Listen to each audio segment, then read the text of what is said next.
शेतकरी मित्रांनो, आजची यशोगाथा ही पेशाने डॉक्टर असलेल्या परंतु पोटच्या पोराप्रमाणे शेतीवरती प्रेम करणाऱ्या माळशिरस तालुक्यातील खुडूस या गावी राहणाऱ्या डॉक्टर केशव सरगर यांची. 15 वर्षापूर्वी जेव्हा डॉक्टर केशव सरगर यांनी आपल्या 6 एकर खडकाळ शेतीमध्ये केशर जातीच्या आंब्याची लागवड केली होती, तेव्हा त्यांना संपूर्ण गावानं वेड्यात काढलं. परंतु आज जेव्हा त्याच बागेतून वार्षिक 2 कोटींच्या पुढे जेव्हा ते उत्पन्न घेत आहेत, तेव्हा संपूर्ण महाराष्ट्रभरातून त्यांचं कौतुक होते.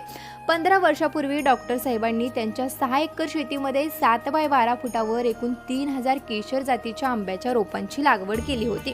त्यांना या बागेमधून लागवड केल्यानंतर 3 वर्षातच फळे मिळायला सुरुवात झाली. 5 वर्षानंतर एकरी 6 लाखांचं उत्पन्न मिळणाऱ्या या बागेमधून आज 10 वर्षानंतर एकरी तब्बल 15 लाखांपेक्षा जास्त उत्पन्न मिळत असल्याचं डॉक्टर अभिमानाने सांगतात. डॉक्टर साहेबांना प्रत्येक वर्षी त्यांच्या बागेमधून प्रत्येक झाडामागे 80 किलोपेक्षा जास्त म्हणजे संपूर्ण बागेत 180 ते 200 टन सरासरी आंब्याचं उत्पन्न मिळतं.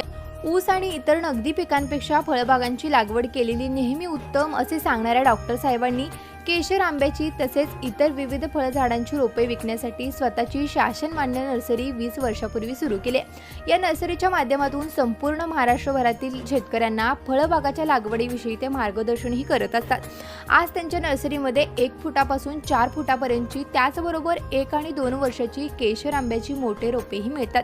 यावर्षी डॉक्टर साहेबांनी त्यांच्या 6 एकर केशर आंब्याच्या शेतीमध्ये जवळपास 25 लाख रुपयांचा खर्च केला असून 200 टन आंब्याचं उत्पन्न निघण्याची त्यांना अपेक्षा असून यातून ते 2 ते 2.25 कोटी रुपयांचा निव्वळ नफा मिळेल अशी त्यांनी अपेक्षा व्यक्त केली.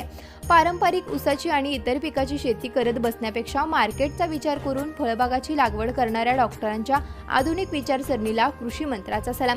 शेतकरी मित्रांनो, तुम्हालाही अशाच प्रकारच्या विविध यशोगाथा पाहायच्या असतील तर आत्ताच कृषी मंत्राच्या यूट्यूब चॅनलला सबस्क्राईब करा आणि त्याचबरोबर आमच्या फेसबुक आणि इंस्टाग्राम पेजलाही फॉलो करा.